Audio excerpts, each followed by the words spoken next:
Guys, you'll come and sit down and shut the door. We have new information on what's going on with Drake. Okay. Billy Thug Rap a Lot. Literally, if you don't know, got his house sprayed. Now, there have been people on the ground, academics, other people, Drake fan accounts, trying to say that Kendrick is behind this. We all know that's BS. Ain't no Pulitzer Prize. Like, baby, like who said it, right? Why would Kendrick try to delete you when it was already a massacre on tape? But all jokes aside, okay, they are saying that Drake is trying to divert from the shady, downright criminal stuff that him and his people are involved with. Baka Nice, Pressa, and the rest of his camp. As a matter of fact, what we are seeing right now in the streets are saying is an overflow from basically OVO going to war with the Weeknd and his camp. Y'all know, listen, you know your girl got the receipts. Let's get into it. Then meet me after the jump because we got a lot to talk about. Let's go. Y'all, Drake's camp OVO and the Weeknd's camp XO might officially be at war. So by now I'm sure everyone has heard that Drake's mansion in Toronto got shot up last night, injuring one of his security guards who's currently in surgery right now. And while a lot of people are pointing fingers at Kendrick Lamar's camp, last week on April 29th, the exact same thing happened outside of XO Cash's crib in LA, sending one of his security guards to the hospital as well. For those of you who don't know, Cash is one of the main managers on XO Records, which means he manages The Weeknd, Nav, and a bunch of others. He was also one of the 50 people mentioned in Drake's diss Push-Ups where Drake alleged that he be tricking on guys, and using The Weeknd's money to do it at that. Listen, I'm here for the jokes, but a lot of y'all gotta know when to read the room. This shit is officially getting serious, and we got people on the internet blaming Kendrick for some shit he had nothing to do with, or saying Drake shot up his own shit. I promise you at this point it's way deeper than rap, and I think it's time that we as fans take ourselves out of rich people business. Me, I'm personally over the beef. If you say Kendrick won, that's cool. If you say Drake won, I'm not mad at it. I'm just happy we got some S-class rapping out of it. But y'all let me know what y'all think in the comments. I am genuinely shocked how people don't know that The Weeknd and Drake have been beefing since like 2016, and that The Weeknd takes shots at Drake all the time in his music. Like, where have y'all been? Do y'all live in Bikini Bottom? But let me explain the beef, okay? So let me give you a rundown. Here's the backstory. Drake started the beef, okay? So basically, so for all the people like, oh, Drake must be that guy because he's got everybody beefing with him. Well, Drake started the beef with The Weeknd, so The Weeknd must be that guy. So anyways, Drake and The Weeknd, yes, we're cool. The Weeknd had been making music. He had Trilogy. And Drake being from Canada in Toronto, the same area, found The Weeknd. And The Weeknd basically was convinced to give Drake a lot of his songs for his next album. So he gave Drake a bunch of his music, right, that he was going to use on the next extension in the trilogy. So the trilogy is a breakdown of 3 of his mixtapes, and at the time he was releasing them one at a time or whatever. So he was going to use some of that music for one of the mixtapes, and Drake convinced him to give him that music. Obviously, because he was Drake and he was rapping with Wayne at the time, he had enough leverage to, prey on The Weeknd. So The Weeknd gave him the songs for Take Care. A lot of people don't know that The Weeknd wrote 6 songs and gave 6 of his songs to Drake for Take Care, and he used I think 5 of them. He also helped produce Take Care. So that flowing into the next song, that came from The Weeknd. So when the beat goes into the next song, the next beat on the song, that's The Weeknd. So anyways, he gives Drake the songs for Take Care. They do some collabs together. They're cool, right? There's no issues until The Weeknd doesn't want to sign with Drake's label. Now, The Weeknd said he didn't want to sign with Drake's label because most people who sign with Drake, they don't really blow because Drake is the biggest artist on his, his label, and it's hard for people to blow. So when he started his own label, the OVO, The Weeknd did not want to sign with it, just like Bryson Tiller didn't, okay? So, and Bryson Tiller had the same reason. He didn't want to sign with him because he didn't want to, get in that, you're, Drake's artist, but you're stuck under Drake, and people don't really listen to you more than they listen to Drake. He wanted his own, path. So, The Weeknd, same thing, doesn't want to sign with Drake. Drake takes that, I guess, personally. And he starts taking shots at The Weeknd. He also tries to act like he is the reason that The Weeknd is where he is and that he is so big because of him. Yet The Weeknd is a lot of, I'm not gonna say it is, but a lot of people will argue The Weeknd is the reason Drake is where he's at, because Take Care was his biggest album, because it got to audiences that his other music was not getting to. And that was partially because of The Weeknd. So I'm sure The Weeknd felt like, well, no, like, I'm the reason you're Drake. Like, you know what I mean? Like, you would be Drake, but you wouldn't be Drake. So, like, they started this little beef. And since then, The Weeknd has took many shots at Drake. I can pull up multiple songs where he took shots at Drake. So I don't know why y'all are acting so surprised. Like, this beef hasn't been around since 2016. I don't actually remember them ever making up. I don't remember them ever, like, doing... They did a whole tour together.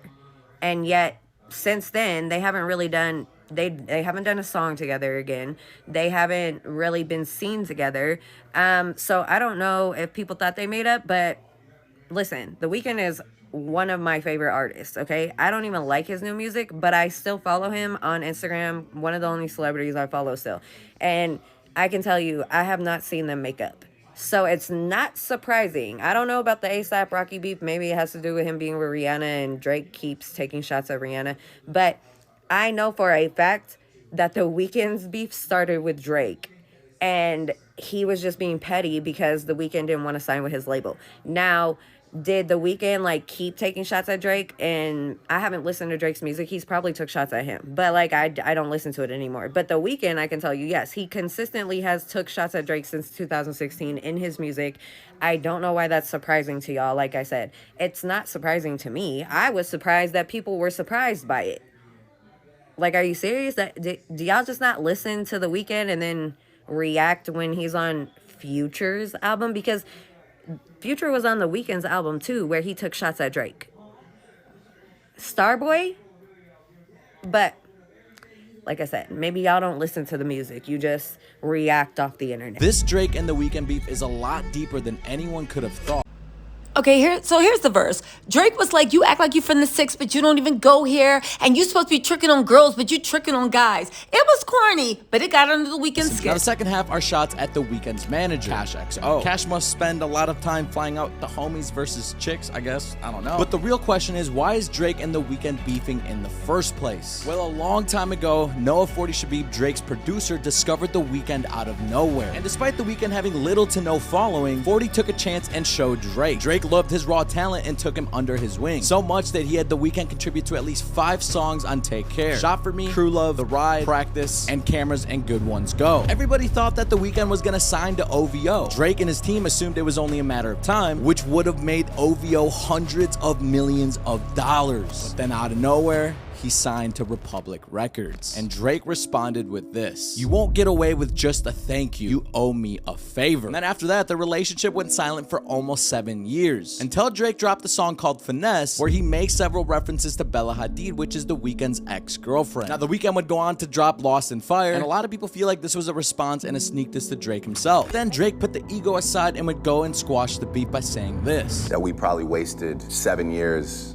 not communicating with each other when we had something beautiful going on. You know, like OVO XO still could have been a thing. But that would all change when The Weeknd sided with Metro and Kendrick on We Don't Trust You. And the craziest part about all this is what The Weeknd confessed on All To Myself: "They could never diss my brothers, baby. When they got leaks in their operation, I thank God I never signed my life away." The Weeknd knew the leak was coming the entire time. Man, this shit is deep and Kendrick has yet to drop. You guys are gonna wanna follow me to stay tuned, my friends.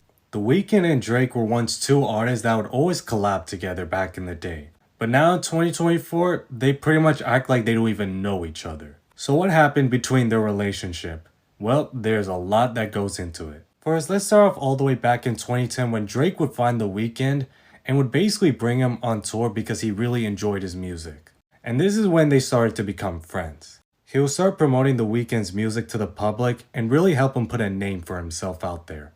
And they would collab together for the first time, making the track The Zone, which was on The Weeknd's Thursday mixtape, the second one of the trilogy. And during that year, he would also have him on Take Care, which is one of Drake's biggest albums, with one of those tracks being Crew Love. However, this album would kind of shift into their fall between their relationship, but I'll get into that eventually. And once The Weeknd's career started to get on the rise, Drake would actually try to sign him to OVO.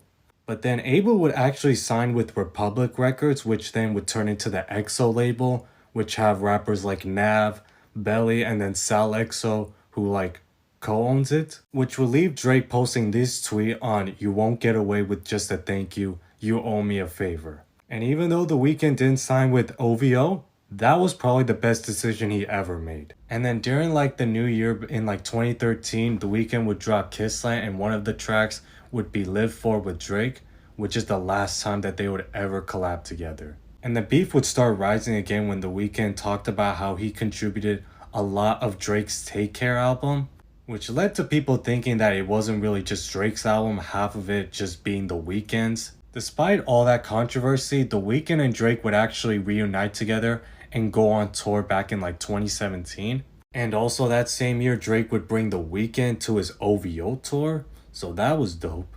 And then The Weeknd and Drake would be seen again for the first time in 5 years of them together at a birthday party in like Vegas or something. And then people were like speculating if they would collab together, which never fucking happened. And here we are in 2024, where we would see The Weeknd on Future and Metro Boomin's album We Don't Trust You. And what was weird about this was not supposed to be a feature, because his last feature as The Weeknd was supposed to be with Diddy, but I guess that was never true. And this was the same album that had Kendrick on it, and how he would diss Drake and J. Cole, and how there was no big three. And now there's basically this whole rap civil war between Drake and J. Cole, and Kendrick, Future, Metro Boomin, The Weeknd, and Kanye on the other side. But yeah, I think it's safe to say we're never gonna see these two collab together ever again in our life. Now listen, what y'all think is going on? I think things have gotten out of control, but I do think that Drake's Mr. Good Guy image is literally being ripped away. Not because of anything anyone said, it's only because of what Drake has been up to and the company he keeps. Now, just to let you guys know, more information is coming in. We have to sort through what's real, what's not, but baby, the receipts are there. And we're going to try our best to get more. But listen, don't listen to what we got to say. Go do your own research, then come back here and tell me what you think. Okay, talk to you guys soon. Bye.